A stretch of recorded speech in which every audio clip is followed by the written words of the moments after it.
Welcome to the December meeting of the Buffalo Fiscal Stability Authority. Thank you for your attendance today.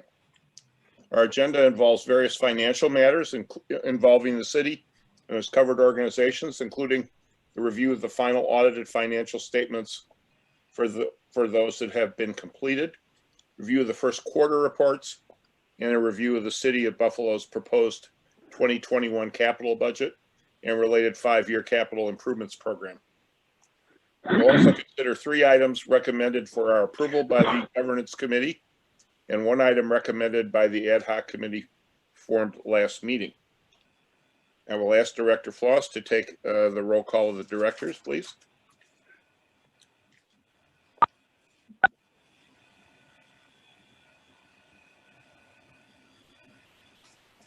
Sorry, I forgot to unmute myself. It's okay.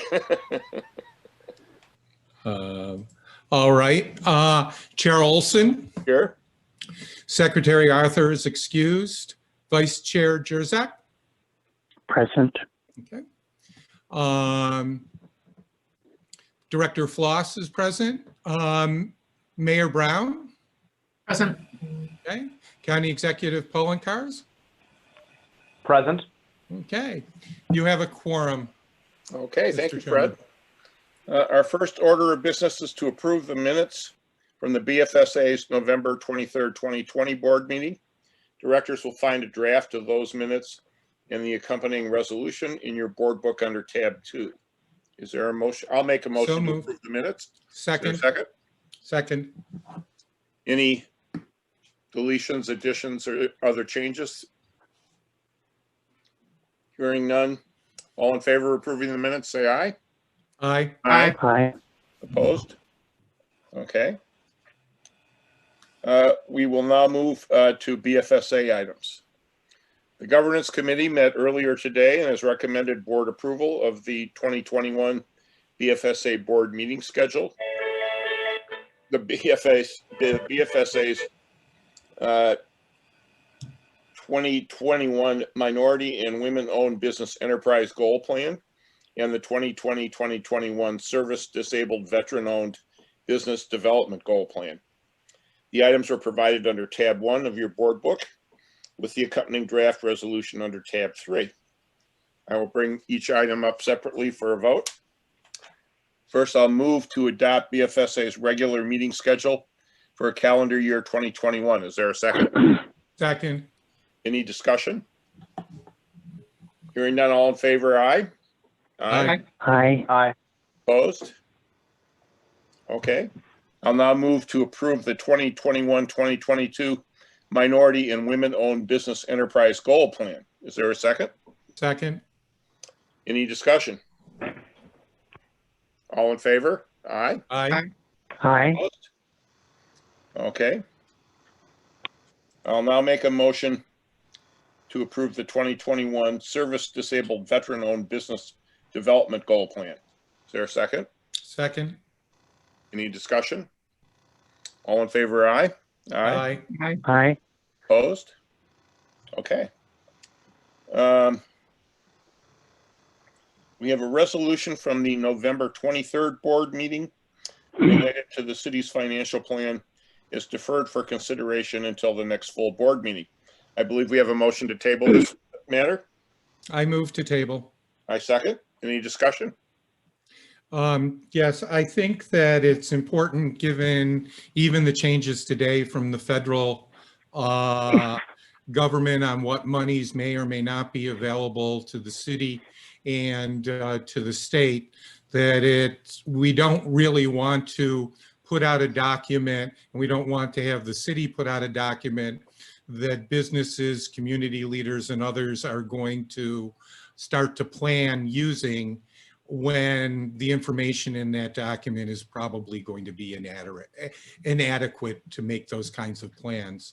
So it seems to me it would be much more prudent to say that at this point we don't know exactly where the monies are going to come from and what our budget is going to look like, and waiting a few more weeks to have more information.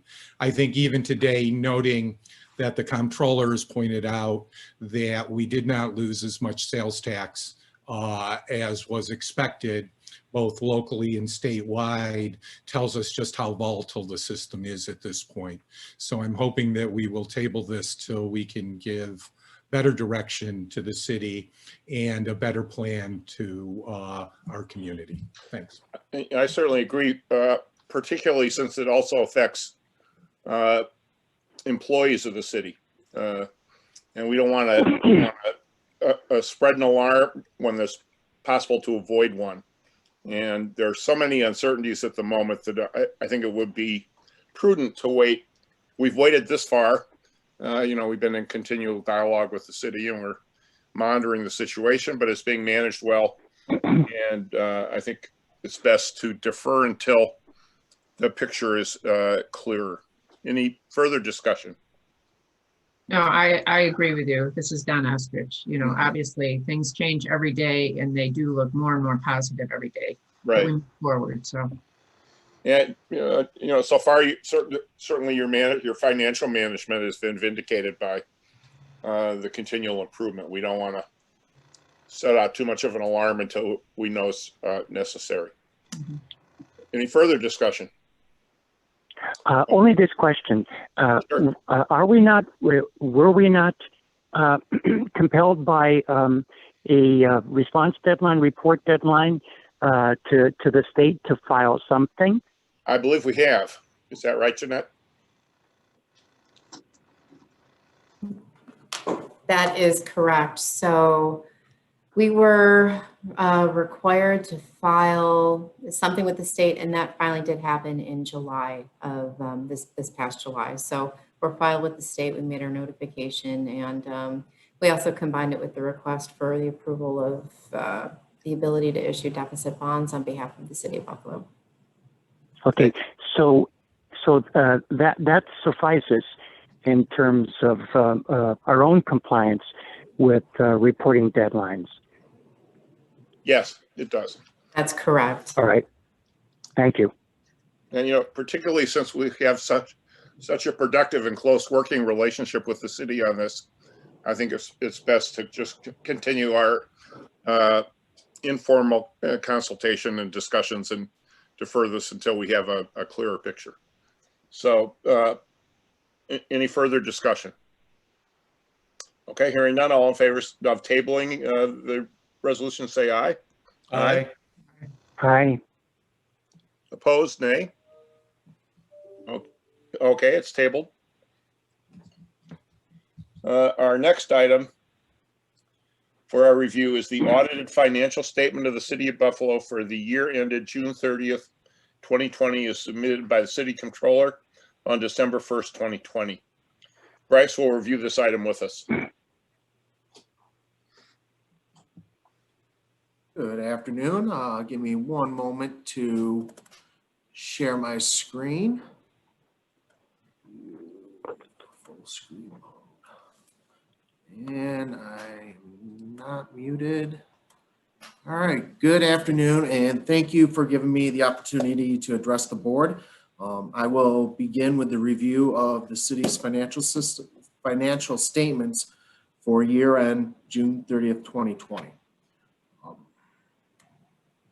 First slide we have here compares the adopted budget amount, final budget amount, and actual for revenues, other financing sources, expenditures, other financing uses, and total expenditures. Revenues and other financing sources compared to actuals compared to the final budget amount were a negative variance of 25.1 million. Revenues were a negative variance of 47.1 million, whereas other financing sources were a positive variance of 22 million. Expenditures, actual, including encumbrances, were a positive variance of 19.6 million compared to the final budget amount. It's something to point out here is that total revenues, there was a deficit this year. Total expenditures exceeded total revenues by 3.4 million, and fund balance was reduced from 92.9 million down to 89.5 million. The next slide here compares revenues and other financing sources year to year, fiscal year 2019 to fiscal year 2020. There was a net decrease of $8 million when all sources are included. The $8 million can be broken down in the following areas. Operating revenues decreased by $29.4 million. The major driver there was the intergovernmental revenues, which decreased by $29.1 million year to year. $19.7 million of that decrease is associated with the New York State aid and incentives to municipalities, which was held back by New York State in June. There was a decrease of $7.5 million for the tribal state compact revenue. What occurred there is the prior year, fiscal year 2019, the state provided the city a spin up of 7.5. City received zero of any of the tribal state compact revenue this year. So that's why there's a reduction there. And then year to year sales tax decreased by approximately $1 million. Now, the other financing sources increased by $21.4 million. Transfers in decreased by $3.6 million, which is attributed to a decreased transfer in from the parking enterprise fund in the amount of $3.9 million. There was an increase of $25 million due to the issuance of deficiency notes in June of 2020. Next graph we have here is the City of Buffalo's historical property tax levy, going back to fiscal year 2011 through fiscal year 2020. You'll notice over that time, the actual levy has increased by $3.6 million, with actual increases only occurring the past 3 years. Prior to that, there was a decrease of between $144.3 million down to $137 million in fiscal year 2016.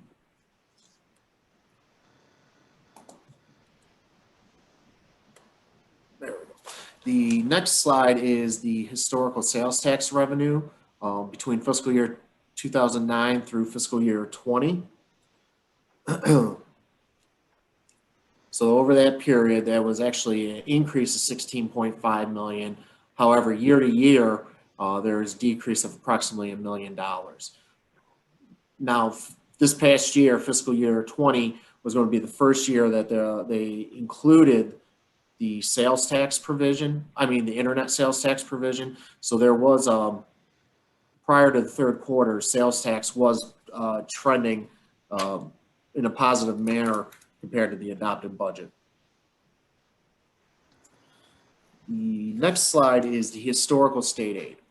The blue line is total state aid. So that's going to be state aid, spin up, restricted state aid, and additional funds provided to the city for maintenance of highways, court dollars, as well as the STAR transfer. The free and clear amount that we normally discuss is the annual state aid amount, which is that red line. Going back to fiscal year 2012, it was budgeted and received at $161.3 million and was at that amount until fiscal year 2019. And as was noted earlier, $19.7 million of that amount was held back by the state in June. So actual receipts total $141.6 million for fiscal year 20. I want to note that last time state aid was reduced by the state, it has been maintained at that amount of $161.3 million.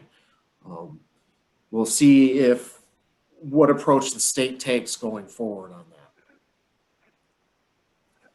The next slide we have is comparing expenditures year to year, fiscal year 2019 to fiscal year 20. Expenditures decreased by $4.7 million year to year, whereas other financing uses increased by $1.1 million for a net decrease of $3.6 million. The change can be broken down following buckets. Expenditures decreased by 4.7 million.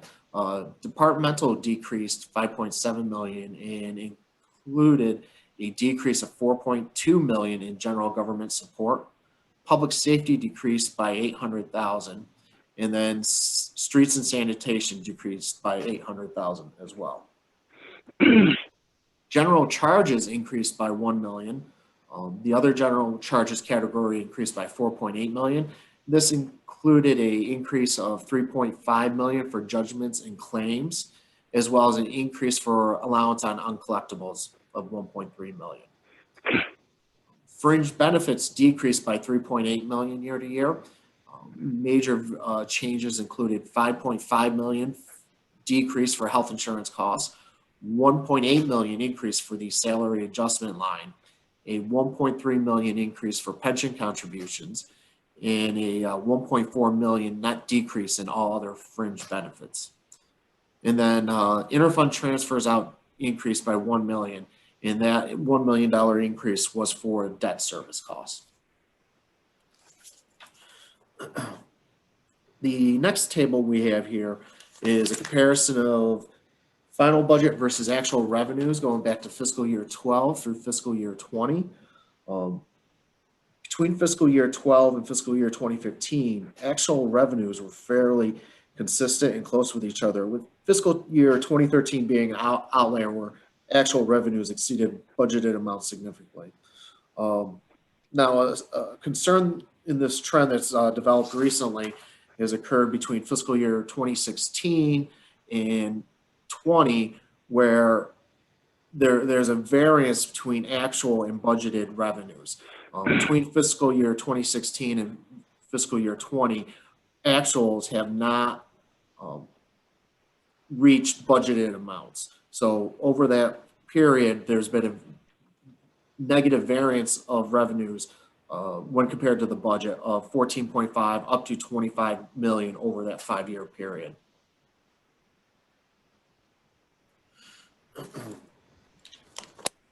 Now, there was a total unfavorable variance of 25.1 million for the revenues. So 47.1 million is attributed to operating revenues, and other financing sources is a positive variance of 22 million. Major components of the unfavorable revenue variance of 47.1 million include 34.3 million unfavorable variance in intergovernmental revenue, including 19.7 million for state aid, 11 million for casino revenue, and then the sales tax under budget by 2.4 million.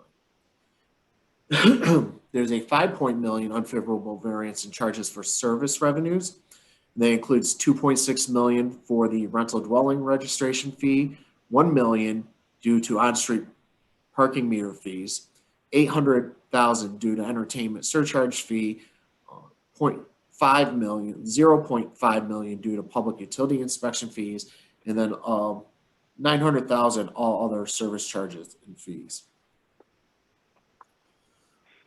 There is a unfavorable variance of 4.9 million in fines and includes 2.5 million for parking fines, 800,000 variance for traffic violation fines, 600,000 unfavorable variance for housing fines, and then a 1 million not unfavorable variance in all other remaining fines and fees. Now, other financing sources were favorable variance of 22 million, and this is attributed to the $25 million issuance of deficiency notes in June 2020, which is offset by a 2.9 million unfavorable variance from transfers in from the Parking Enterprise Fund.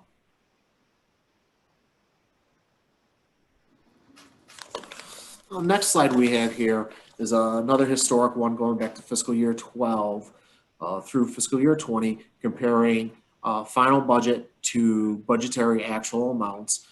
You'll note in all these years, the city's actual operating expenditures have come in below the final budget amount.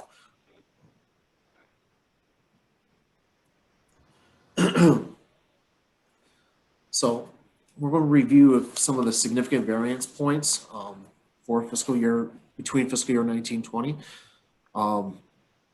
compared to the budget appropriations. So there is a 9.5 million favorable variance in fringe benefits. That includes 1.5 million for active employee health insurance, 2.9 million variance for retiree health insurance, combined $600,000 for ERS or employee retirement system and police and fire retirement system. Favorable variance of 1.5 million for the salary adjustment line, workers' compensation positive variance of 1 million, and then duty disability salary variance of 600,000. The fire department had a unfavorable variance of 5.2 million, and that was attributed to overtime fiscal year. There is also a 3.1 million favorable variance in police department due to the vacancies. The remaining 13 departments had a total favorable variance of 12.8 million, and that was largely attributed to vacancies as well as a decrease in expenditures for supplies and services.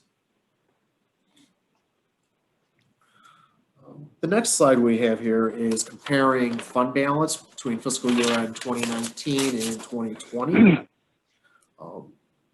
Significant to point out that fund balance decreased 3.4 million year to year. Significant changes include 2.7 million reduction in non-spendable restricted fund balance. Committed, also known as the rainy day fund, was reduced by 400,000, and then assigned fund balance was reduced by 300,000. Now, focusing on the non-spendable restricted fund balance, that decrease of 2.7 million can be broken down in the following categories. The most significant change is attributed due from the refuse fund, which was reduced by 5.1 million year to year. And then there is a increase of 2.5 million in capital outlay year to year.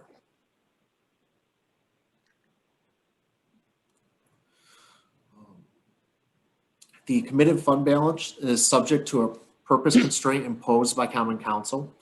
Balance of 38.1 million equals this emergency stabilization rainy day fund, as I mentioned. It's equal to 30 days of prior fiscal year's total general fund operating expenditures, and it's intended for extraordinary operating or capital needs that cannot be anticipated and cannot be funded with current budget resources. Now, the assigned fund balance was also reduced year to year, and assigned funds are those that are segregated for a specific purpose. Significant changes here include an increase of 1.3 million for encumbrances, and then a decrease of 1.6 million in judgments and claims, for a total net decrease of 300,000. It is noted that 3.3 million has been included in assigned fund balance for judgments and claims.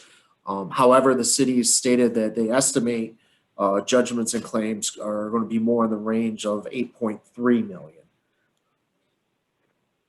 So there's going to be a potential negative variance in regards to judgments and claims assigned fund balance. Next slide here, apologize for the messiness of it. I'm going to need to remove a few of these data points. But what we're doing here is showing the City of Buffalo's unrestricted and total fund balance between fiscal year 2013 and fiscal year 2019. So beginning with the unrestricted fund balance, the orange line, that was a low of 26.7 million in fiscal year 2013, increasing to a high of 130.1 million in fiscal year 13, and down to 50.9 million at fiscal year 20, year-end 20. Total fund balance mirrors unrestricted for the most part, going from a low of 36 million in fiscal year 2003, a high of 165.8 million in fiscal year 2013. And then, as you can see over the last few years, it's decreased down to 89.5 million for fiscal year 20.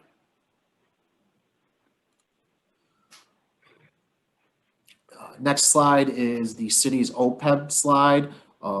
The estimated, they did a full valuation as of July 1, 2019. July 1, 2020 is a estimate for the most part, and it's estimated $1,227 million.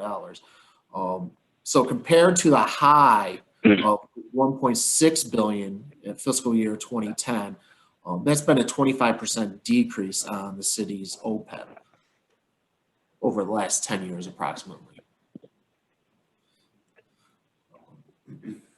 The next line graph shows the solid waste and recycling fund and annual operating income and loss. Between fiscal year 2018 and fiscal year 2008 and fiscal year 2018, solid waste and recycling fund operated at a loss. Last 2 years, they've had made positive inroads and actually had a surplus those 2 years, which has had a benefit to the city's general fund, since the long-term receivable, as you can see here, has been building up over that time period to a high of 19.5 million in fiscal year 2018, and then has been reduced the last 2 years down to 18.4 million in fiscal year 2019, down to 13.3 million for fiscal year 2020. It is expected that the refuse fund will continue to operate with the income, and that over the next few years they'll be able to continue to pay down on the the long-term receivable in the general fund balance. So brings me to the end of the city's financial statements. Okay, do any of the directors have any questions or comments? I just have one comment on there, or a couple comments, I guess. You know, our AIM payment came in, we were never notified that it was going to be reduced.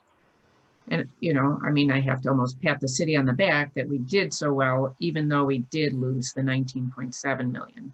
You know, it's considered deferred payment, so we are anticipating it will be paid in the future.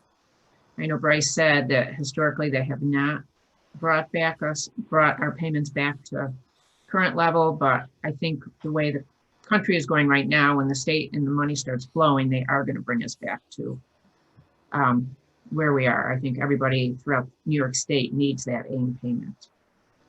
And also on the OPEB comment, I mean, that a lot of that has to do with our negotiations with the unions and the healthcare. Some of the unions now do not have healthcare into retirement. Many people are paying for it.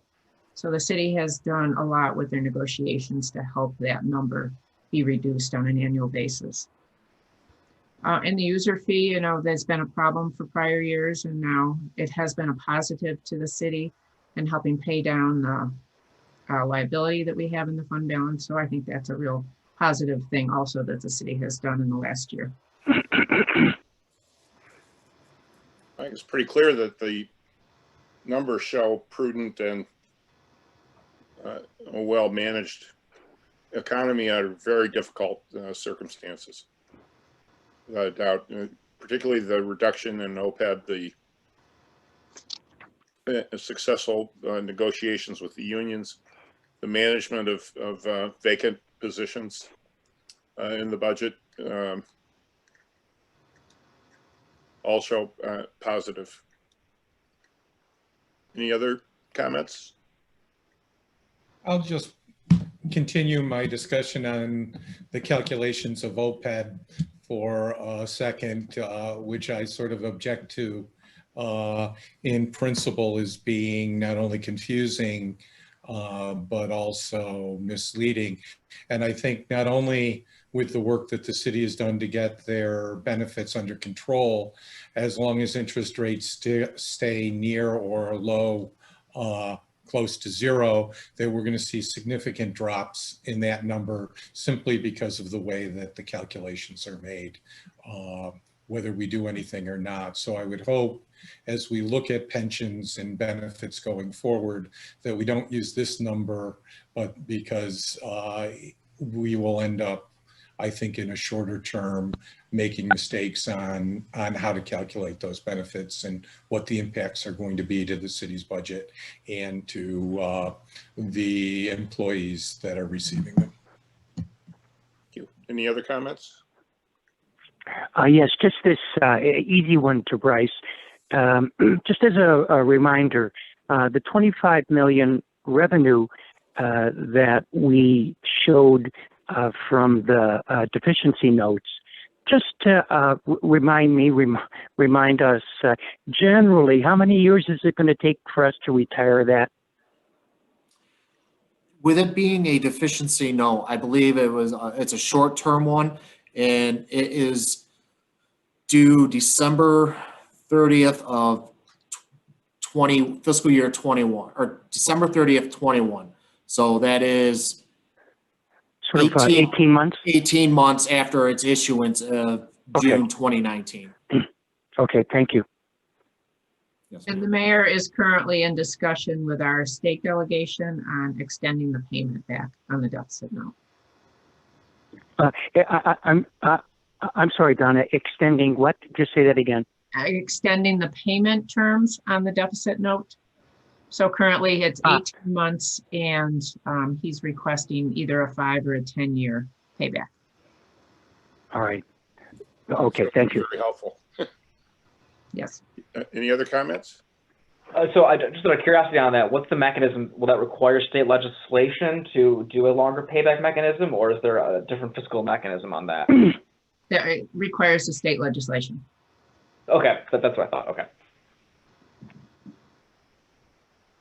Okay.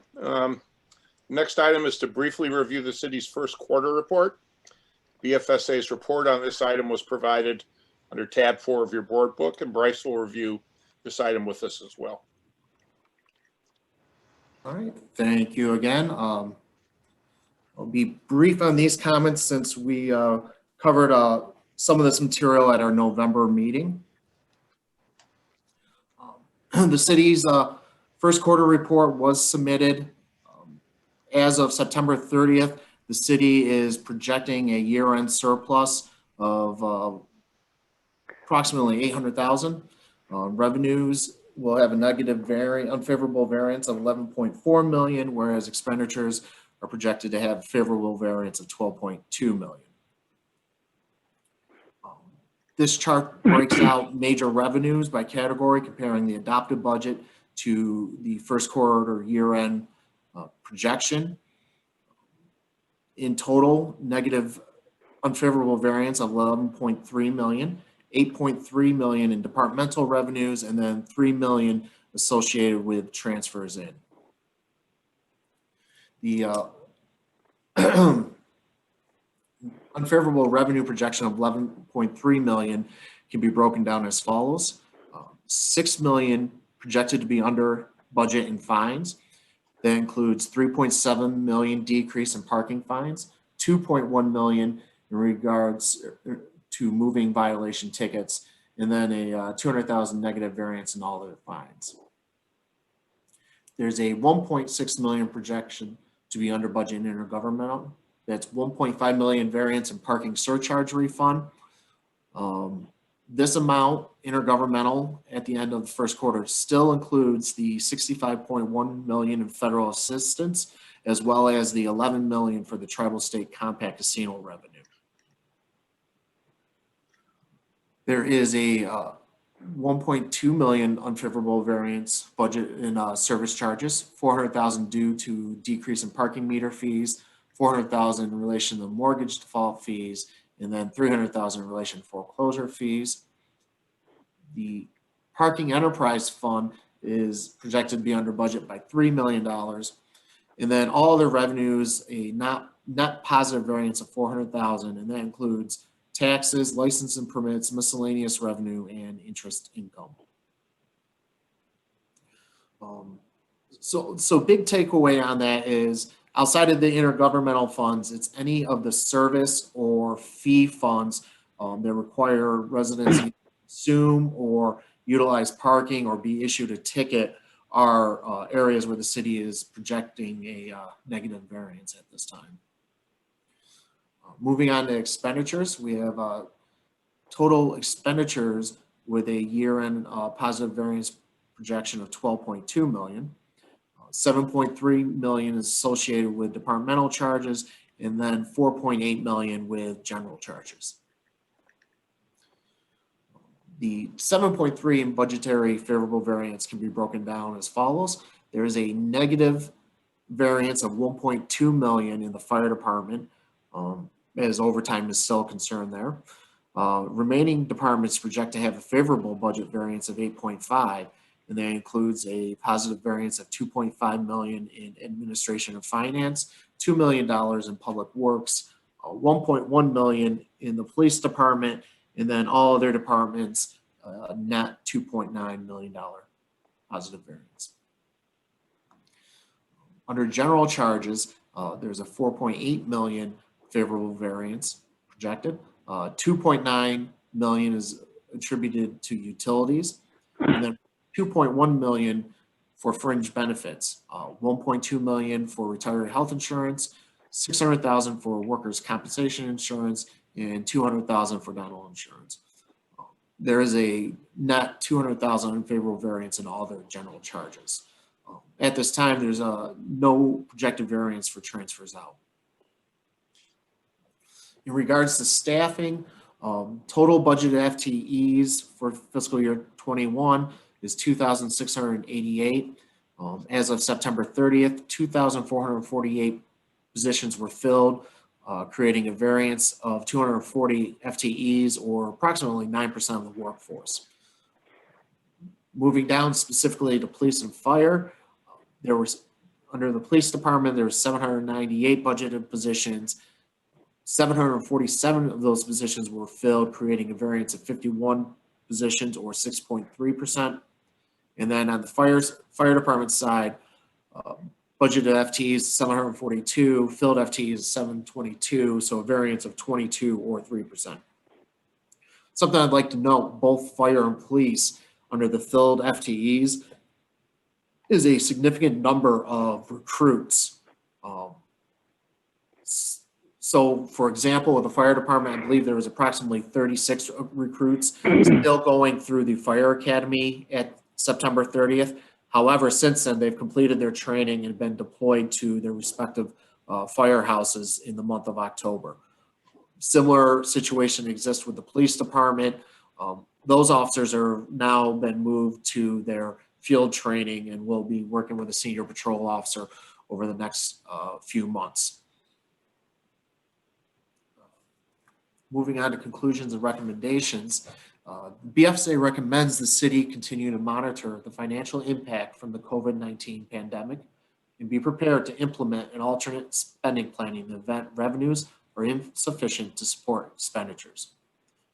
The city has budgeted uncertain revenues of $76.1 million, including $65.1 million in federal assistance revenue and $11 million in the tribal state compact casino revenue. As of September 30th, 2020, the city is projecting a year-end surplus of almost $1 million. As previously mentioned before, this projection assumes both federal assistance and the tribal state compact casino revenue will be received by year-end. At the conclusion of fiscal year June 30, 2020, the city reported unrestricted fund balance of $50.8 million. That includes $38.1 million in the rainy day fund, as well as $12.7 million in assigned fund balance and unassigned fund balance of zero. This is the third consecutive year that unassigned was reported at zero. If there's any unfavorable results to what has been projected, this would further reduce the unrestricted fund balance.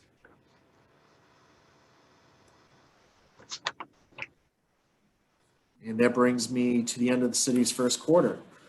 I know I went through that rather quickly, but if there's any questions, I'd be happy to take them at this time. Before I ask for questions or comments from the directors, Donna has information to share with us regarding certain budgeted items.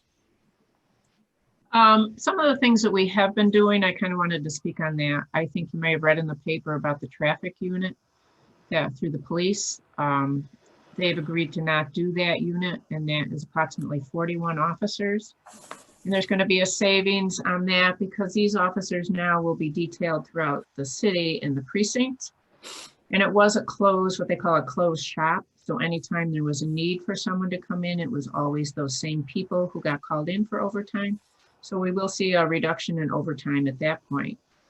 Along with these officers going into the precinct, we also are anticipating that we will not need a police class this January, because those 41 officers will be adding to our minimum manning throughout the city. That's our biggest thing right now. We had, I think we've talked about before, we closed the pools, we closed the senior centers. We've been doing online programs for them, but they're not as costly. We had savings with our summer youth. So we're going to get some money back from the summer youth program. Erie County renewed the CARES Act, and we submitted $1 million reimbursement for the CARES Act on our computer equipment we use for at-home work. We also set up an agreement with the BMHA for an intermunicipality agreement where we're doing their garbage and some other things. They gave us a garbage truck, and we're going to also get paid for that. So we're going to create probably about $600,000 a year on that. We did a parking amnesty program that ends this month. It was somewhat successful. We got probably close to $100,000 on that. Obviously, because we are not enforcing on parking, we don't have as much money coming in the revenues through the meters and the fine, which Bryce did point out on that. So we are looking at a reduction in parking and in the ramps. Also, that's probably about a $3 million reduction from the ramps. Okay, any questions or comments? Yes, this is Jeanette. Am I muted or unmuted? You're unmuted. I'm referring to Bryce's slide 9. And from Donna across time and from the data themselves, we know that there was always a gap of 8-ish, 9-ish, 10-ish% between budgeted total FTEs and actual filled at any quarter and by the end of the year. So we know that from the data, and we know that from Donna, that, well, gosh, there is always that budget cushion. It's not intended, but it is a budget cushion. So, Donna, here's the question to you. Our internal language is 8.9% of the total budgeted number remain unfilled. Now, that's our language. Inside the system, do departmental supervisors, do they hear the word your department's staffing level is frozen until further notice? Or is, which would be an extraordinary thing, or is this sort of the year unfolding the way the year unfolds? We have asked all the departments to defer hiring any people. What we have been doing that they absolutely don't need. Many of the unions have contractual agreements that we need to have a supervisor. So we will do promotions that way. We need people out on the street. So those type of, I mean, it may not be a new person, but it's not really a hiring, but per contract, we have to have a supervisor. So people will bump up, domino going up, and we will not fill the bottom positions. We are looking at anyone who needs a revenue producing. We would assist them and hire someone there. But other than that, we have asked people to defer their hiring until we have confirmation on the federal stimulus. All right. And Donna, so you used the word deferred twice. That's the operating word. But there's nothing like a freeze. because this reflects sort of the normal annual churn, the gap between budgeted and actual. This is just so far And the we've way had any year. retirements. We've had retirements this first quarter, and we have not been filling the retirements. So as those Okay, become okay. vacant, we are keeping those vacant. Okay, all right. That is quasi-freeze. Yes, it is. Of course, you're avoiding the word freeze, which I understand. Deferred. All right, thank you. Other questions or comments?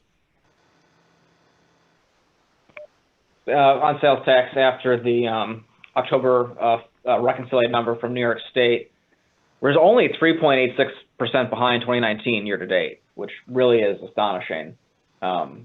Now we're seeing some slides in consumer spending over the past 2 months, so we'll see how that affects things. But it's been the very bad early sales tax figures were mostly driven by New York City, and so after these reconciliations come in from state tax and finance, it really flips things around for the upstate counties. So one small bright spot there, at least so far this year.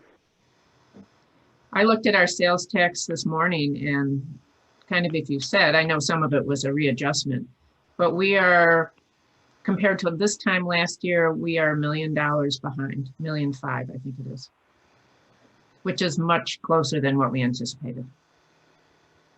And that difference will offset the tribal fees for this I year? believe in our budget, we had a 20% reduction over the year, almost $17 million. So I don't believe we'll see that big a reduction in sales tax. That's very encouraging. And clearly, the city's done everything they can to be responsible here. Services are still being provided, but vacancies, other discretionary cuts have offset, to a degree at least, the possibility of not receiving some of the federal or tribal funds that were included in the budget. And we could certainly all hope that those funds materialize after January, so things can get back to normal without undertaking any significant cuts in services. We had reached out, we had spoken about this at the last meeting. We reached out to the departments, and we've come up with a $10 million freeze right now that all the departments are part of. So that going forward, and we continue to look at that and continue to add to that. That's terrific. Any other comments? Okay. That concludes our city business. We'll now move to the district items. There are 2 matters that BFSA staff will report on today, including the fiscal year end audited financial statements and the first quarter review. A copy of the staff report on the first quarter report is provided under tab 5. Nathan has prepared a presentation to discuss these items with us. Nathan. Hey, good Chair afternoon. Olson, I'm sorry to interrupt. I think there was one city item remaining. Did I miss one? Yeah, that's okay. It's the, Oh, the capital budget. Yeah, I don't want to miss the capital budget. yeah. Excuse me. We'll get right into the mayor's recommended 2021 capital budget and related 2021-2025 5-year capital improvement program. The BFSA report on this item was emailed separately to you. Bryce will briefly discuss the capital budget. Thank you, Chair Olson. Moving on, the city's 2021 capital budget is as follows. The recommended capital budget totals $47.2 million, with $32.9 million in projects to be sold in the current fiscal year, which leaves a amount of 14.3 million projects to be authorized but unissued. And what this slide shows is the major categories, be it engineering, fire department, police department, what's included in the budget and what they expect to be sold in the current year. with anything that's not sold to be authorized and issued in future years. This pie chart breaks down financing by major category of the $32.9 million that they plan on financing. Infrastructure is at 10.8 million or 33%.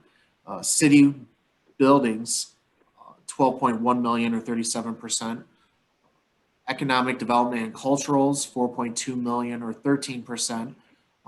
Vehicles and safety equipment, they were looking at more the rescue breathers for the fire department is included in that amount at 3.2 million.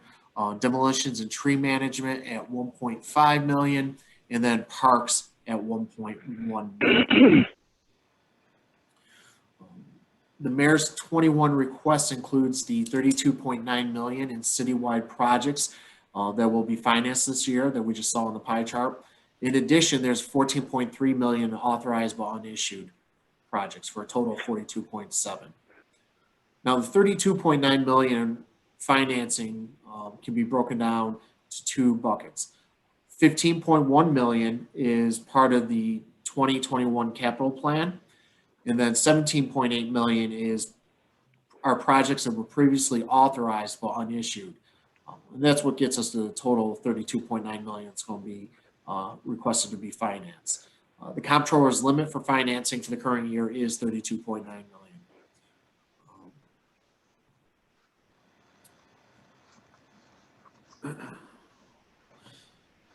So the next chart here is just a historical breakdown of the bonds, which are in red that the city's issued, blue, borrowing for the school district, and then the green, the light green is a band that's been issued.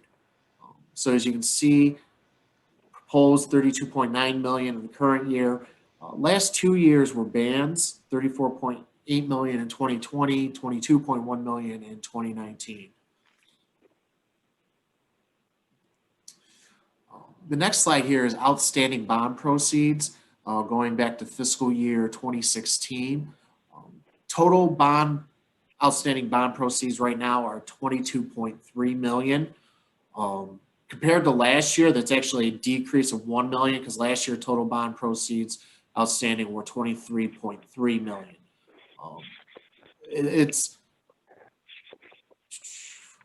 So moving on to the proposed 21 capital budget 5-year capital improvements program. Once again, there are no projects included for the district this year. District is currently using savings for refunding of the JSCD, and they currently have 3.8 million remaining for capital projects. BFSA is recommended to minimize long-term financing for ongoing general operating expenses, being the demolitions and tree trimmings. The city's included 1.5 million in 2021 borrowing, or 4.6% of the 32.9 million. And then over the 5-year capital improvement plan, the city included 5 million, or 3.8%. We do recognize fiscal pressure such projects would place if funded as pay-as-you-go basis. There is 26.6 million in total authorized and unissued projects. Approximately 5.6 million of these projects are provided in the out years of the capital improvement program, which leaves a balance of 21 million to be provided for beyond the current plan. Also, there remains 16.6 million in budgeted and unauthorized projects. These are projects that have been identified, that they're moving forward, but they have yet to seek authorization by council to move forward to be financed. So I know I went through that rather quickly. Just a quick update in regards to Common Council. City's capital budget is currently committee of the whole. They recessed on the 15th with the intention to continue negotiating with the administration and to make amendments to the capital budget. Once that is completed, they will reconvene and continue with the capital budget process. Okay, are there any questions or comments for Bryce?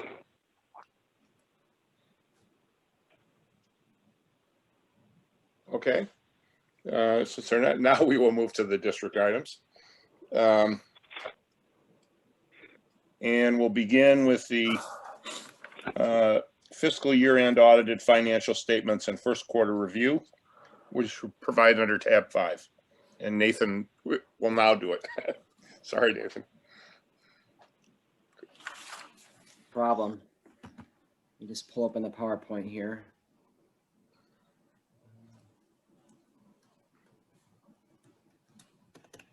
Can everybody see the Yep. presentation? Yep. Good. Okay. Good afternoon. The following is an overview of the Buffalo City School District's fiscal year end 2020 financial results. Before I get into some of the data, I just want to make a couple of quick points here. Last year was pretty unusual for school districts and everyone else across the country. As far as New York State, March 13th, 2020, Governor Cuomo ordered all schools closed as a result of the coronavirus pandemic. That closure was extended for the remainder of the academic year on May 1st.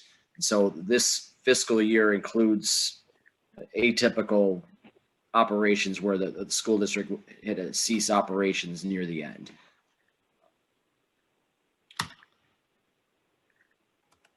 Okay. And so we look at this first slide showing where the final budget and actual revenues expenditures ended up. Initially, the budget was adopted with a $10 million deficit. The deficit was increased to 13.7 after recording for carryover encumbrances. Total revenues were slightly less than budget by 3.9 million.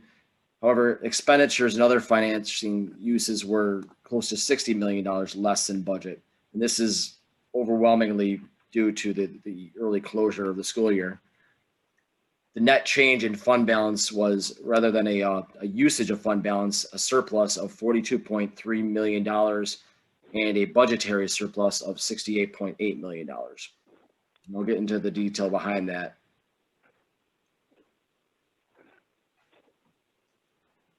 This slide here shows general fund revenues comparing the final budget and the actual fiscal year end. The biggest fluctuation, unfavorable variance, was New York State aid as a composite. New York State aid overall was $5.1 million less than budget. Then I wanted to note there the non-property tax items. That's Erie County sales tax. Erie County sales tax actually ended up favorable by $1.5 million from the original budget, despite the large economic downturn which occurred between mid-March and extending past June 30th, the end of the fiscal year. So the detail behind that, revenues ended up to be about 99.6% of the final budget. Significant variances, I mentioned a couple of them. Revenues were pretty close to budget there. I mentioned Erie County sales tax was favorable by 1.5. Sales tax is historically budgeted at a very conservative level, and it very, very often exceeds budgeted amounts at fiscal year end.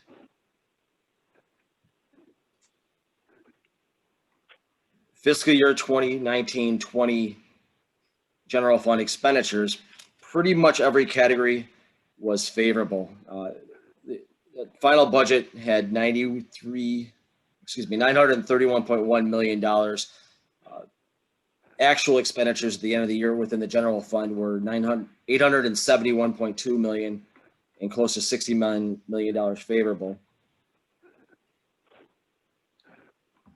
Taking a look at where those variances came from, you can see that actual expenditures were about 93.6% of total budget. The biggest variances, there were several very large variances, but the first one was within general support of 7.1 million, chiefly from central office services, favorable by 6.2 million. Instruction, including teaching, was favorable by 18.4 million. Because the school district shut down in mid-March, busing stopped. Pupil transportation was favorable by $19.2 million. And employee benefits was favorable at fiscal year end by 14.1. Now the sub point on this for employee benefits was the active and retiree healthcare was a combined $17 million favorable. However, it's noted that close to 14 million of that is expected to be deferred action from 1920 into 2021 and even into 21-22. Medical activities that people had to defer because of the pandemic, not actual savings, but due to timing, fiscal year 1920 saw a favorable variance there.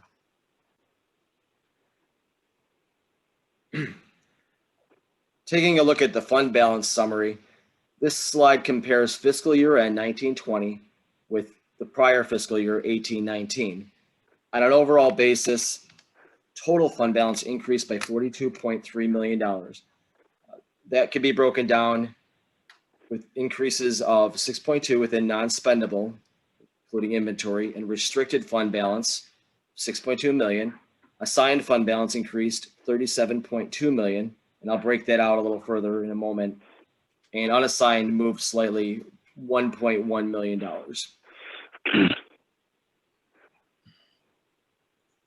Assigned fund balance is the fund balance that is designated under specific purposes based on district management's prerogatives.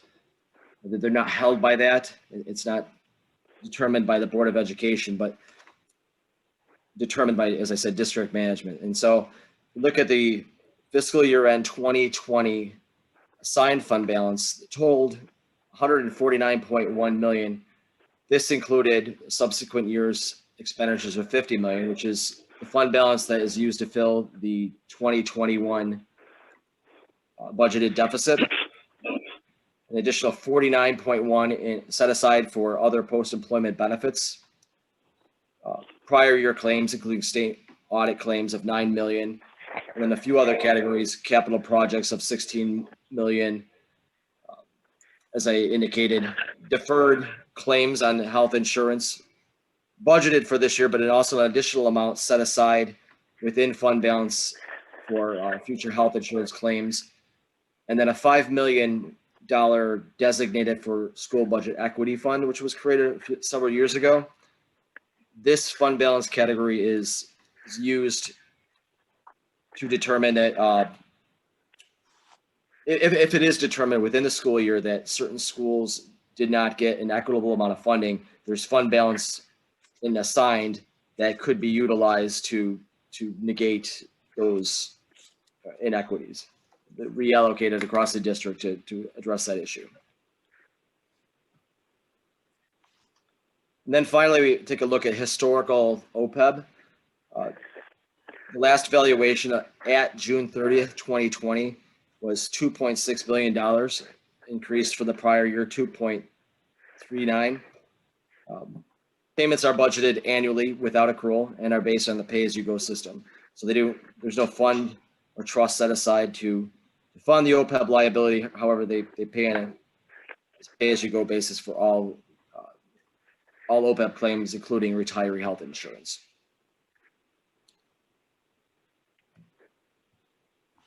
That concludes my brief overview of the school district's fiscal year 1920 financial results. Okay, well, I guess I'll start out with comments, and my major comment is that our concern here should range beyond the relatively rosy financial picture. The length of time that the school district has been shut down, the inequitable access to internet services and computer hardware, the actual participation by students in online learning, the decrease in spending on students with special needs is very alarming, clearly in terms of the school district meeting its public purpose, which is the education of the students in the city of Buffalo. I think at some point it would be useful to have, I know they're very busy, to have someone from the district come and discuss the effectiveness issues rather than solely the financial issues. Obviously, I think those are of great concern. Any other questions or comments? I guess a question I have, given your presentation, is it's very hard to see what the impact of the in class is the wrong word, but the education that's going on, because it looks like from this that there's been a decline in the number of teachers, aides, and other things that we would expect would be needed given the pandemic. They may have been one-time costs, but it does look like there seems to be just a missing part in all of this that would say, how many teachers, what did we add teachers when we socially distanced and we put more students in?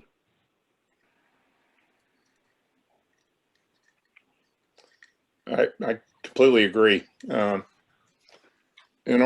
It just adds to the concern about the level of education that's actually being provided here and the effectiveness. It isn't clearly to internet settings, how much your budget by just not providing services. Yeah. And that's something that I think we have to be careful to monitor. And I don't think from the numbers that we have here today, and I'm not trying to criticize anybody because I'm just asking this question now, but I do think we need to go back and find the answer of what actually, what are the actual impacts here.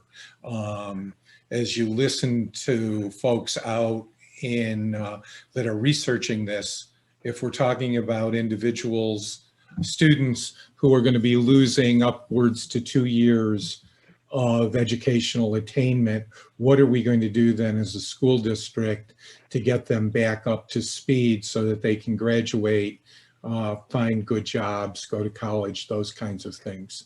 So I think there needs to be a much bigger discussion about this. I'm not sure this is exactly the right place to do it, but if no one else is going to do it, I think we need to be leading in that area.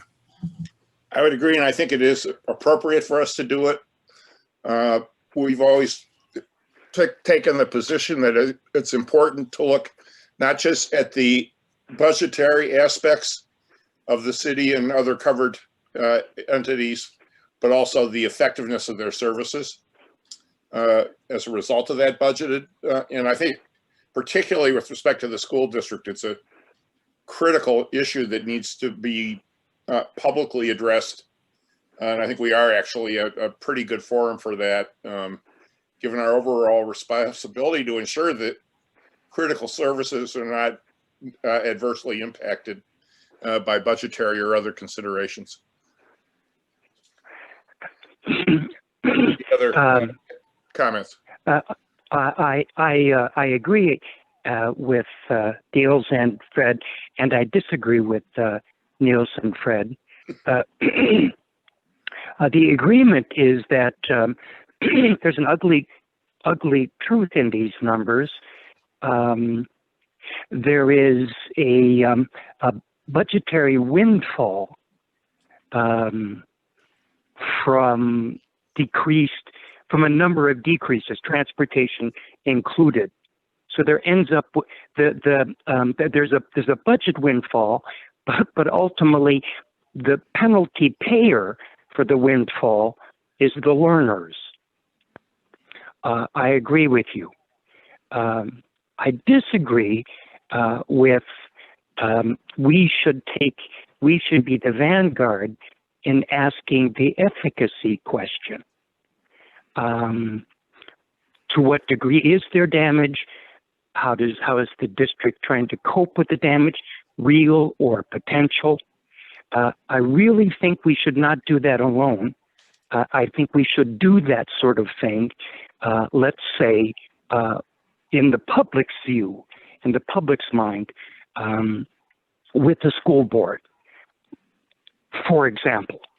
And that's a disagreement with the principled statement that Fred and Niels offered. And I think the efficacy is damage being done. If the efficacy question is damage being done, and how can it be minimized or ameliorated? We have to ask that question. We can't be the forum alone for that. Well, that's my agreement and disagreement. I actually agree with you. So there's not too much disagreement. I think clearly it's the primary responsibility of the school district, the board, superintendent, the administration. But I think in examining the budget, it's our responsibility to ensure that essential services are provided. And there clearly are problems here that are very significant, that are budgetary as well. As Fred points out, the situation calls for more instructional staff, more support staff, and that clearly is a financial issue.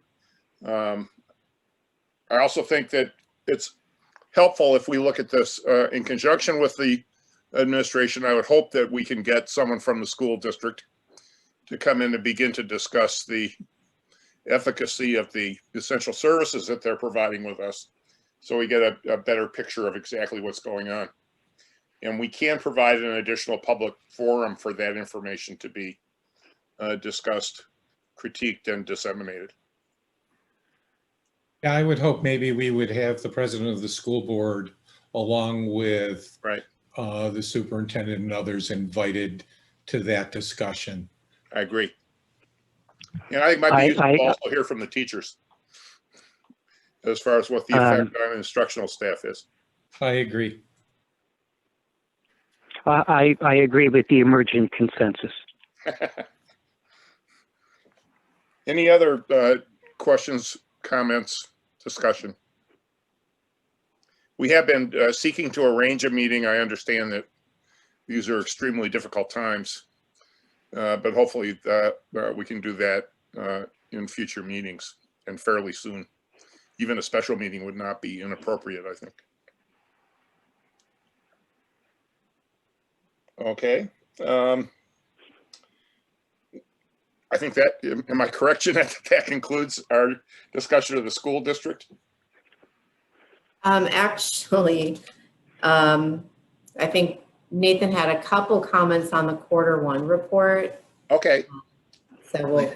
Glad I asked. Nathan? Yes, thanks. Certainly. Okay.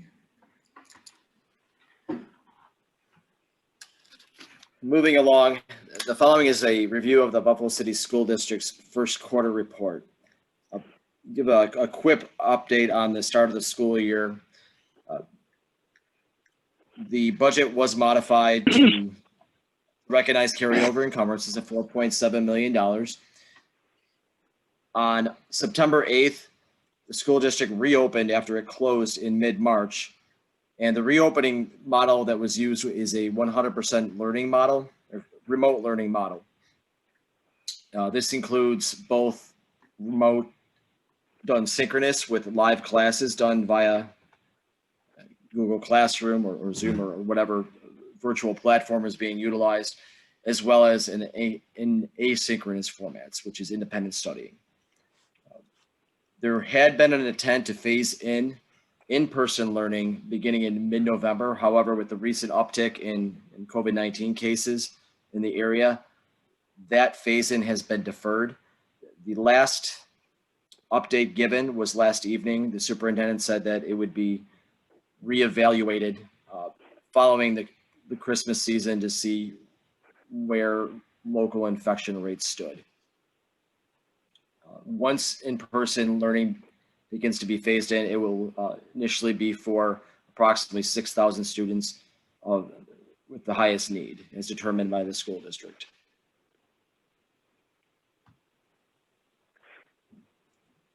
On November 18th, the adopted budget was modified again to redesignate $29.7 million in general fund revenues and expenditures. This is the CARES funding, which was allocated to the state to dole out to the respective entities. New York State cut state aid by 29.7.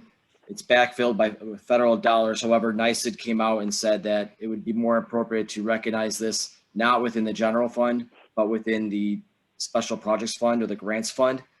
It's just a counting recognition done for the general fund. It's making this change. So that has been implemented by the Buffalo City School District, the Board of Education.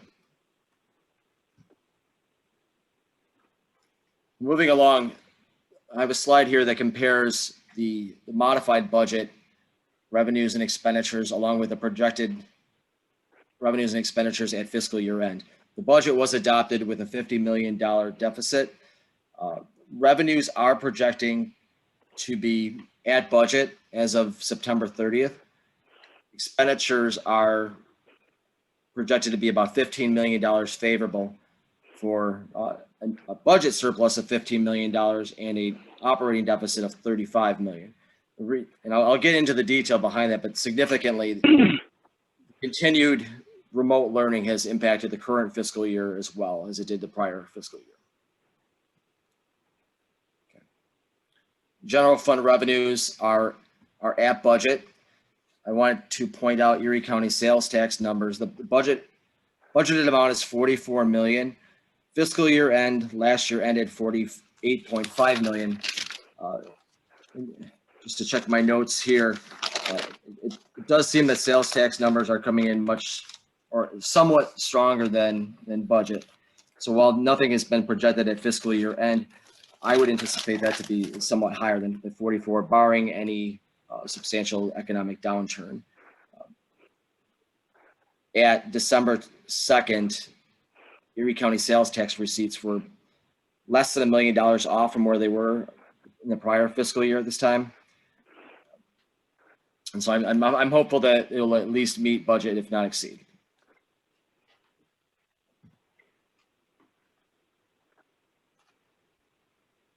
District general fund expenditures are projected to be $15 million favorable at fiscal year end.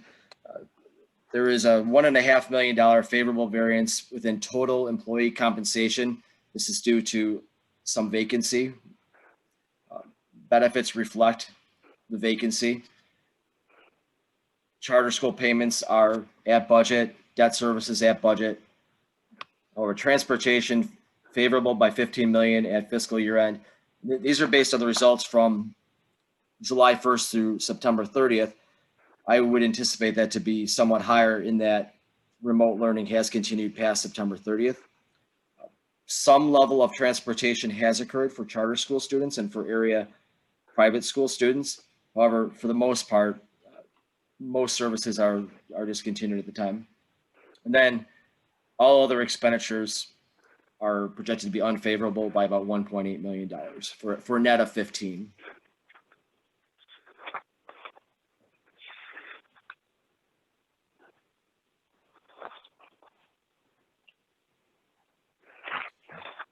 Just a quick note before I move along, the district did create a new project code that is helping them to track expenditures which could be COVID related or COVID reimbursed.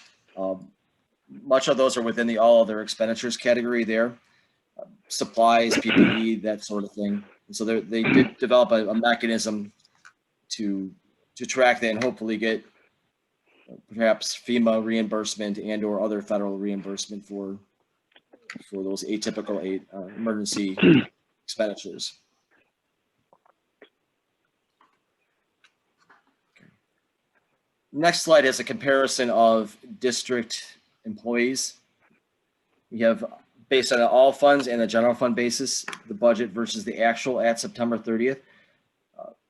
On an all funds basis, there was a vacancy of 194 full-time equivalent positions. General fund positions are about the same, 190 full-time equivalent positions. Significantly, there are 56 teachers, 36 members of PECTA, and teacher aides / teaching assistants of 82.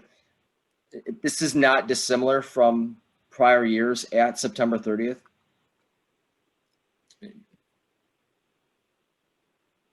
And so I knew that this was a point of note earlier, so I just wanted to point out just where they stand with their hiring.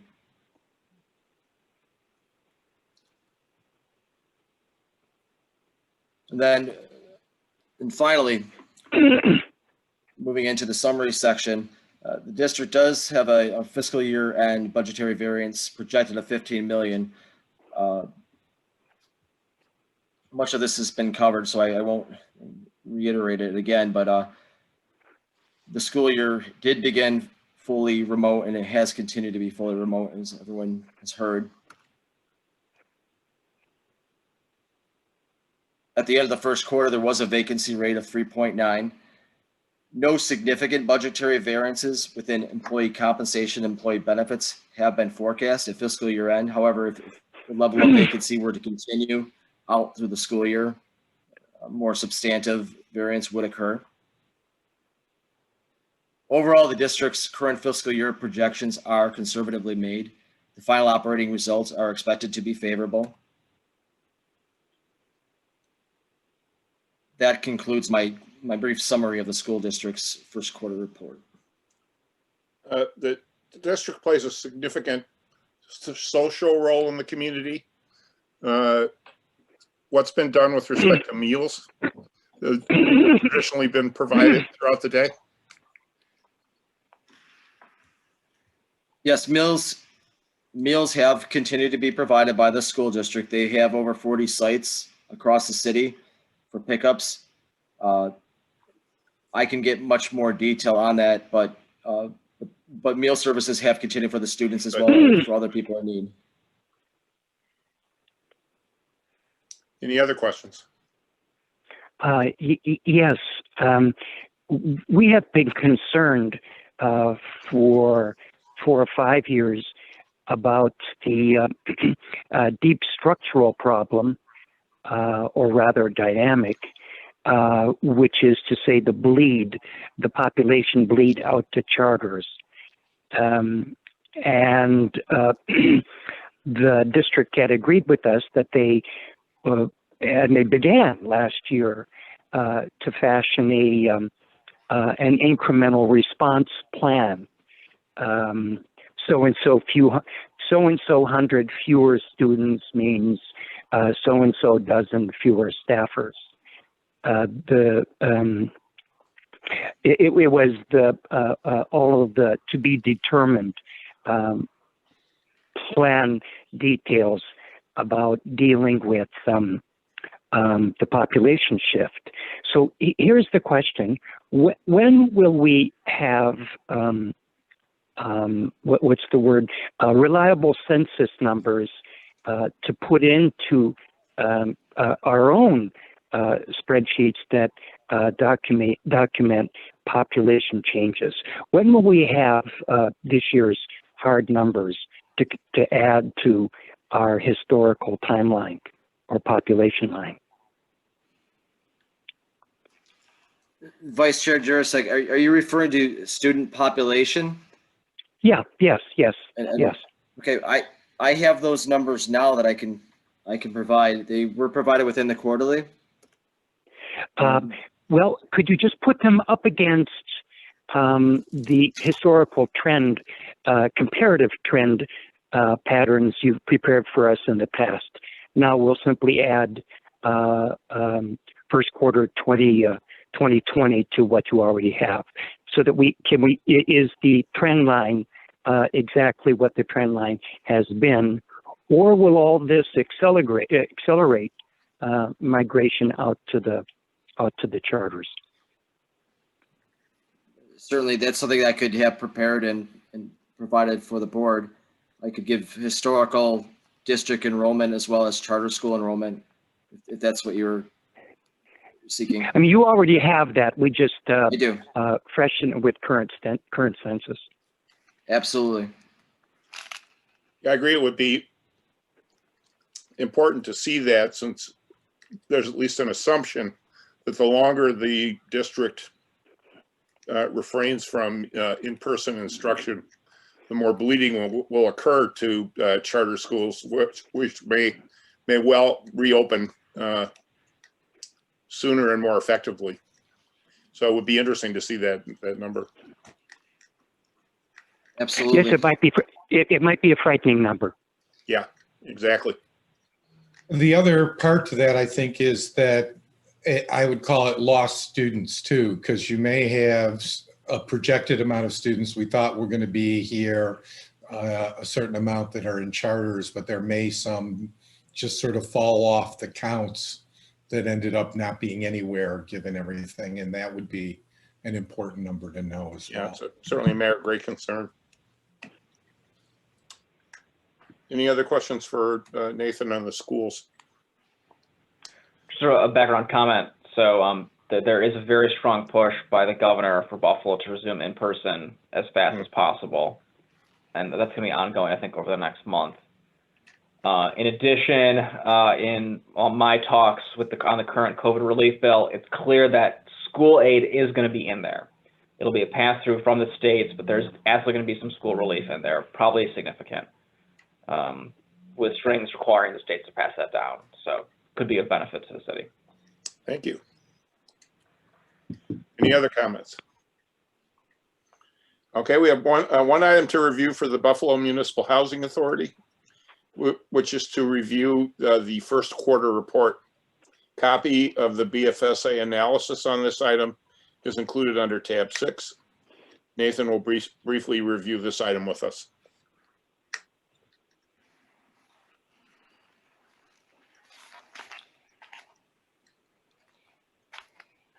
Okay.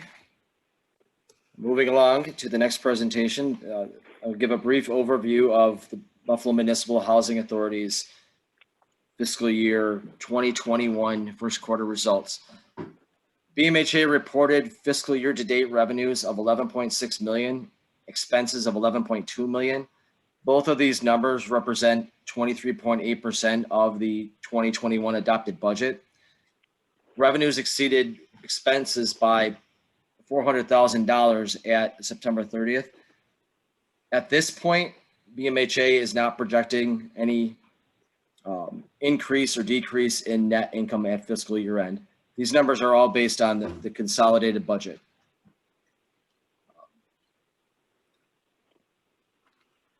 The revenue variance was unfavorable by 400,000.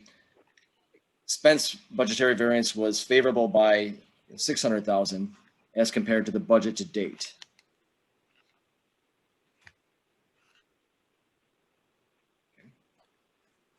Wanted to take a closer look at the consolidated revenues. Consolidated refers to the AMP, COCC, Marine Drive, and Section 8 budgets compiled into one document.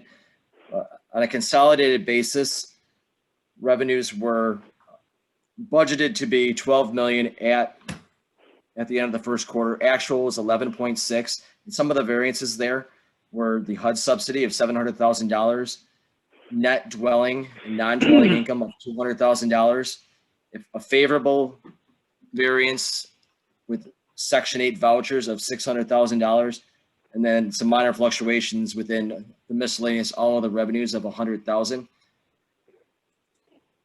To give that some context, the HUD subsidy, HUD received quite a bit of CARES funding to send out to the public housing authorities. The 2021 budget assumed that a lot of that CARES funding would hit in this current fiscal year. It's been received, but a lot of it was received in 1920 instead. And so the variance there is not necessarily an actual cut in funding, but rather symptomatic of timing. Net dwelling income unfavorable by $200,000 is a point of concern.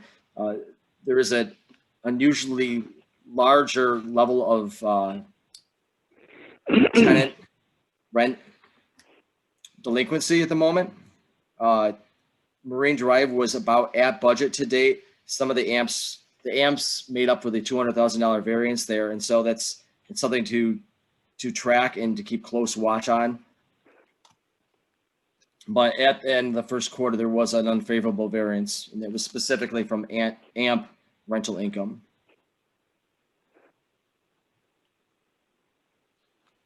Moving along to consolidated expenditures. Overall, it was $600,000 favorable at the end of the first quarter. The biggest factor there was a small level of employee vacancy, which is about 10 employees or less than 7%.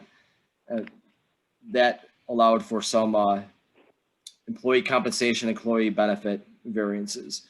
The intent is to fill the positions throughout the year, but it is based on where they were at September 30th versus historical employment.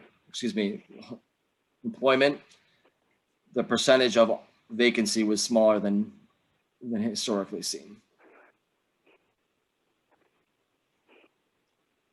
The next slide here just shows where those vacant positions are. The budget assumes 158 budgeted positions.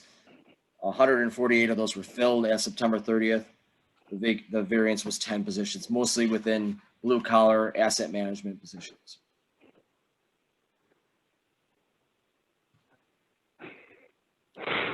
Here's a couple items of significance to point out.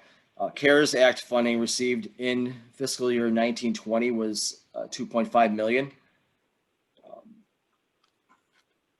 most of which has been received. The Marine Drive 2021 budget was budgeted with a zero income and a cash impact of minus $200,000. And that's significant because if there were to be a negative cash flow for Marine Drive, COCC, current fiscal year operations or reserves could potentially be forced to fill that gap. And then the next bullet point there shows total reserves authority-wide of $5.1 million at June 30th, 2020, but COCC reserves of less than $900,000. And in conclusion, revenues were less than budget by $500,000, and we went over those variances. Let's see. Expenses were less than budget to date by $600,000. One note there was that the protective services, the resident service costs were less than budget to date. BMHA discontinued an intergovernmental service contract with the city. Donna, you mentioned this earlier when you referred to one of the pieces of it, the garbage truck that goes from BMHA ownership to the city of Buffalo. This is a new agreement between the two entities. It expands the level of services that are provided to BMHA from the city. And then finally, this was a recommendation with the budget analysis that BMHA take the steps necessary to address the pandemic. It does appear that they've taken both financial and operational steps needed to date, and the recommendation is for management to continue those steps to manage the impact of the pandemic. Any questions or comments? Nathan, how much of the delinquent rent is from the COVID restrictions where people were allowed to defer their rent because they either lost their job or ended up not having the funds going forward? And what is the authority's position once that moratorium is over? Sure. Well, firstly, one of the factors was absolutely due to the pandemic. People had reduced or no income, and part of their rents, the 30% of the rent that they need to pay, was adjusted. They went to BMHA management, showed proof that their income level had dropped, and so the budgeted level was based on the higher level, and so that in itself is part of the reason why rental receipts have decreased. But yes, there is a decreased or a higher level of rents due at this point. BMHA has taken, based on finance, op, and development committees, taken two approaches. One is to reach out to residents saying, yes, this is still due, and we will be collecting it, and informing people that the rent is still due, but also that when able to, and if needed to, they will go to court to try to collect. BMHA met earlier today, and there was a I would say a normal amount of tenant write-offs, similar to the amount that was written off in the prior fiscal year. But that actually was taken earlier today in their board meeting. I mean, I hope that we're going to be compassionate and think this through and not be throwing people out on the street because of all of this. I mean, I understand we've got to collect the money, but if it means that we had to delay it even, a little bit longer than that, I would hope that they would come up with a plan that takes all of that into consideration, not just saying we're going to collect it and or go to court to get it, that there should be some kind of, deferred plan in place to help the residents be able to stay in their homes. I would agree, especially since increased homelessness increases the cost that the city must bear both socially and financially. And public housing is kind of the last resort for providing shelter to low-income individuals. So hopefully evictions can be avoided even once the moratorium is lifted. I think the moratorium is going to be extended probably significantly fairly soon. Okay. Good. Nate, at the BMHA, did they say how many of their tenants taking advantage of the county's rental assistance program? Because we would cover up to 3 months rent if anybody was too far behind. No, I haven't been given that information, but it's something I could follow up on. Yeah, I'm sure DSF could maybe trace it back down to the payer. I'm just curious if it was popular with the BMHA tenants.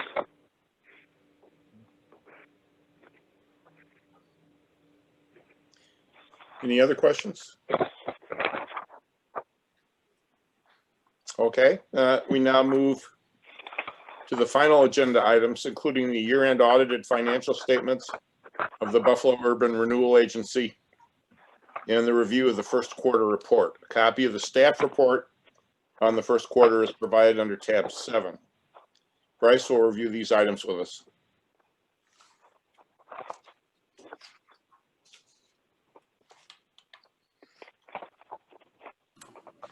All right, thank you. I'll pick up and we will continue the discussion with Bureau at this time. We'll start with the review of Bureau's 2020 financial statements. As we know, Bureau is a component unit of the city. At June 30th, 2020, total fund balance was $6.9 million. General fund balance was $6.5 million, and of that, $3.1 million was non-spendable. Just over $500,000 was restricted, and then $2.9 million is unassigned. This was an increase of $900,000, and this was due to the increase in property sales. Under the CDBG fund balance, there's approximately $97,300 non-spendable. This is a decrease of $271,000 year to year.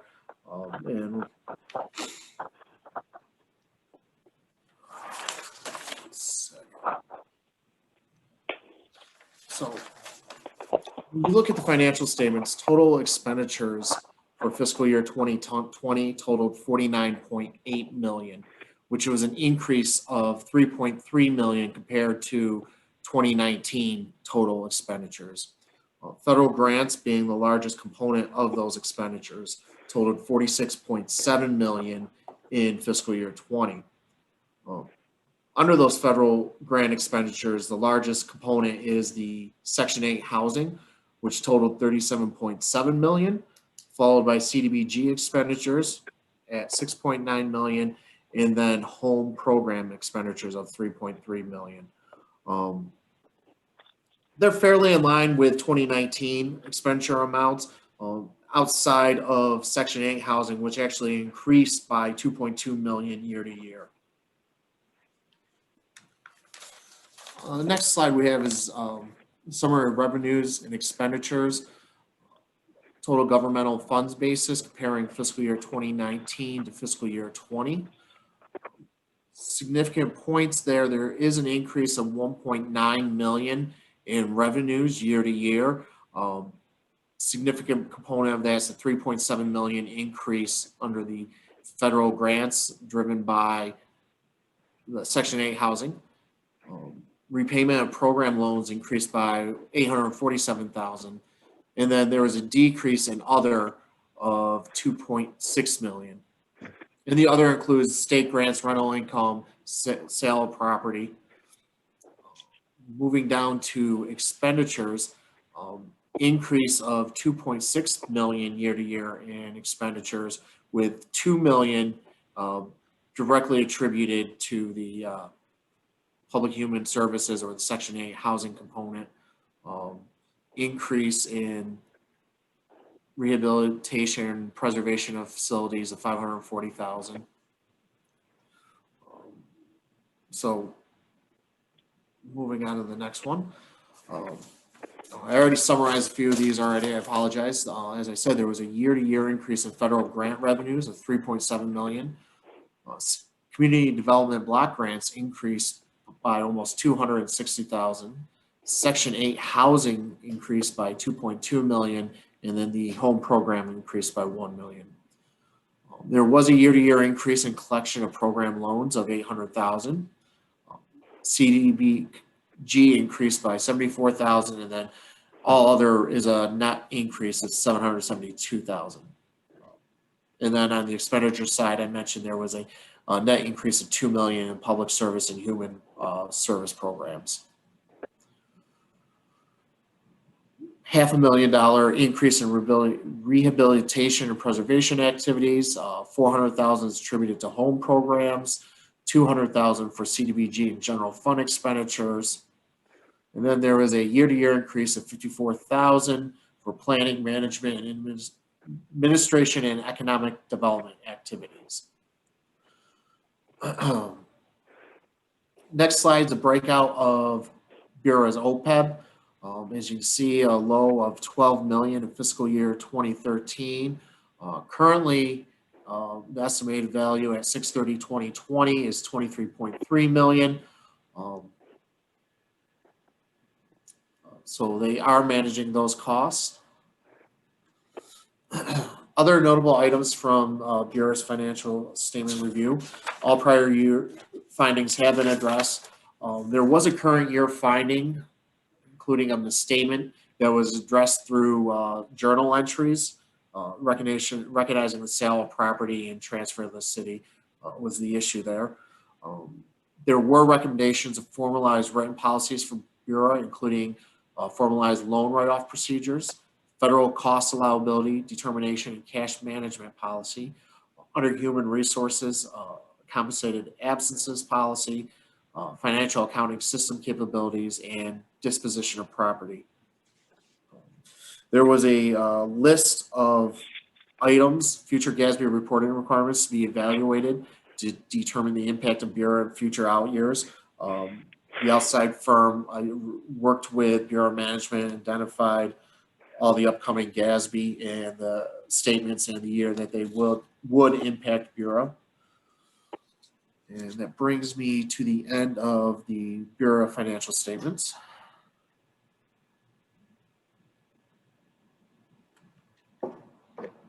Any questions or comments for Bryce? Okay. Hearing none, we have concluded our business. Excuse me, Nels, I do have the Bureau's first quarter. Okay. I keep trying to cut people off. Go right ahead. I'll be brief with my statements. No problem. First slide we have here is the year 46 entitlement funds provided the city of Buffalo. Total entitlement funds awarded were 19.4 million. Bureau will be maintaining approximately 10 million of that, 6.6 million in community development block grants, 3.3 million of home funds. The remaining components of 9.4 million will flow through the city of Buffalo. As of September 30th, 2020, there's no concern with expenditures. They will approximately equal revenue at year end. There will be a reconciliation there to tie that out. There are no significant variances expenditures through the first quarter. Approximately 2.9 million has been expended by them. Year 46 funds were released in time. There was no delay in that this year. Prior to the release and drawdown of those funds, Bureau utilizes prior year funding for operations. 31 out of 39 positions were filled as of September 30th. Salaries and fringe benefits totaled $800,000 at the end of the first quarter. As was previously noted, Bureau's operations are very dependent on HUD funding, and if there's any future reductions, it will have a negative impact on Bureau's ability to deliver services. Bureau continues to look for additional revenue resources and has been successful in applying for and receiving grants from the Cities RISE program, LISC, the Local Initiative Support Corporation, and Evans Bank for targeted endeavors. The next slide is a summary comparing budget to actual revenues over expenditures. Actual revenues were ahead of budget, positive variance of 2.2 million. That's really being driven by the sale of a property. As you can see, almost $2 million positive variance there. Expenditures are ahead of budget at this point by approximately $316,000 at this time. That's really related to program costs and rolling out home programming. Now, the federal government did award the city of Buffalo additional community development block grant dollars through the CARES Act funding. Common Council approved a $11.4 million amendment on December 8th for the Bureau's the city's 2019-20 annual plan. The funds were received in 1920, so it's a modification of that plan. Major categories that the funding will target are as follows: $4.7 million for rental assistance and eviction prevention, $2.9 million for the renter and owner rehabilitation program, $1.9 million in micro enterprise grants, $700,000 for administrative costs, $700,000 for mortgage assistance and foreclosure prevention costs, and $500,000 for fair housing services. It was noted that of that 11.4, Bureau could use approximately $2 million towards administrative costs. They're trying to minimize the amount being utilized on administrative costs. They're not hiring new people specifically for this program. They want to stay within their operation budget as much as possible, yet provide these additional services and target these grant dollars to where they are needed the most. Bureau has been able to maintain operations going back to March with the PAWS Act, since affordable housing is considered a high need. So they did not have a delay or impact on their operations as much as other operations across the city. That brings me to the end of that presentation. Okay. Any questions or comments? Okay, unless I'm continuing to cut people short, this concludes the business section of our meeting. I don't know if we have anybody. Mr. Chairman, I have one, I guess, new business item to bring up. And given the recent developments in the bond market, particularly in the downgrading of the city's bond rating, I think it would be appropriate that we ask for a review to see whether or not it would be more appropriate for the authority to do the bonding as opposed to the city, or at least offer them the ability to create savings. Okay. I guess I'd put that in a motion if it needs to be. If not, if we can just direct the executive director to do it. I'll second it, just so it's formally included. Any discussion on considering the feasibility of saving money by having the authority issue bonds? Okay, hearing none, all in favor say aye. Aye. Aye. Aye. Aye. Opposed? Okay, any other new business? This is a new business in the form of follow-up business. I believe we have minuted at least twice, maybe 3 times, that there should be heightened joint scrutiny of the monthly cash flow statements from the city. And there exist already normal procedures for monitoring monthly cash flow. But we had said there should be heightened monitoring. So my question is, not for today, but for our next meeting, what does that look like? Have we created a new mechanism, or are we simply more vigilant? So that's an open-ended question. Okay, fair enough. Any other new business? Okay, hearing none. Is there an audience? Is there an audience, and is anyone in the audience interested in making a comment with respect to matters we have discussed today?